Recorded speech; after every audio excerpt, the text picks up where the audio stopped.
Chapter 7, Business Lesson. Cassandra Day was still alive, but she wasn't exactly in tip-top shape.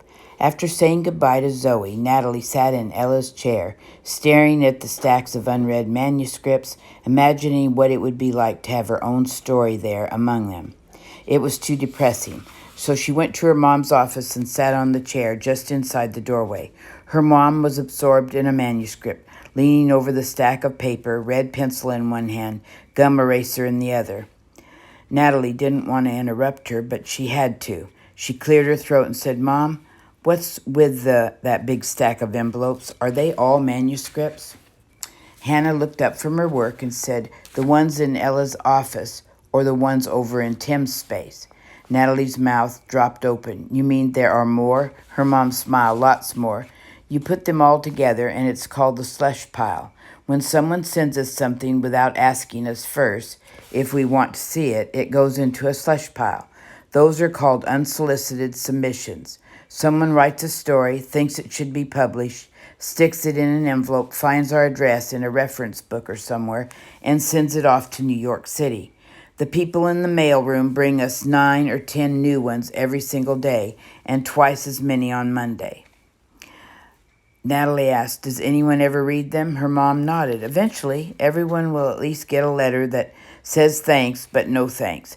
Digging through the slush pile is one of the jobs you get when you're brand new in the editorial department. Whenever Ella and Tim had some time, they chip away at it. When it gets too huge, we get a couple of interns from New York University or Brooklyn College and have them power through the whole stack. Most of those people get sent a rejection letter." Natalie frowned. "It doesn't seem fair. How can anyone just take a quick look and right away say no?"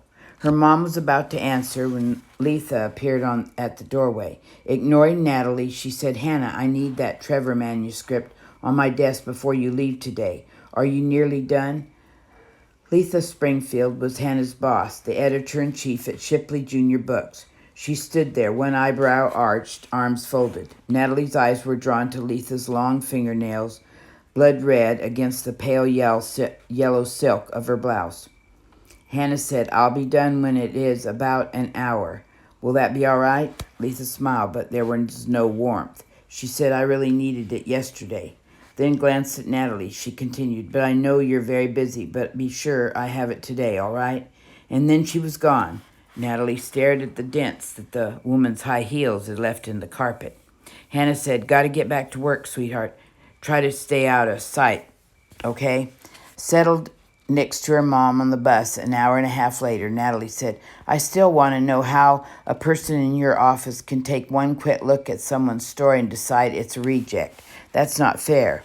"I used to think that too," said her mom, "but then I spent a week or so working on the slush pile myself.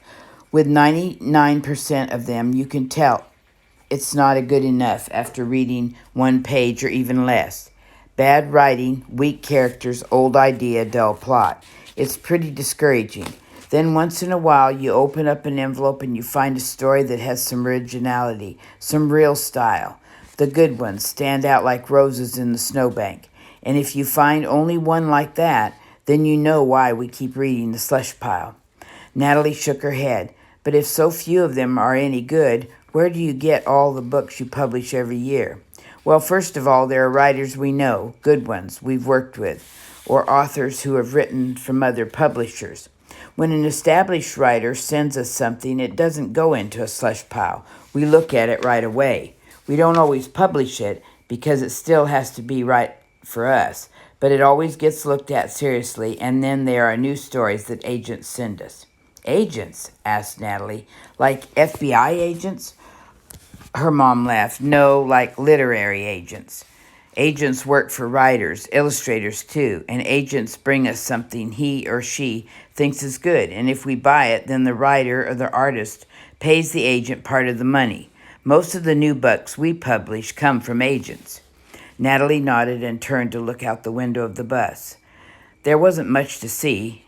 They were crawling along in heavy traffic midway through the London Tunnel, the Lincoln Tunnel. The orange glow of the tunnel lights bounced off the tiles on the ceilings and walls. Natalie always imagined the boats and barges steaming along on the Hudson River above them, and she thought about the enormous weight of all that water pressing down on the tunnel. It made her feel trapped. So did the business lesson from her mom. It was more fun back when she didn't know anything, back when a bookstore was like a wonderland and new books just kept showing up like magic. At home that night, when dinner and dishes were done, Natalie went to the video store with her mom, and they rented 2 movies. Natalie Nelson didn't feel like writing at all, and by Saturday morning, Cassandra Day was nowhere to be found.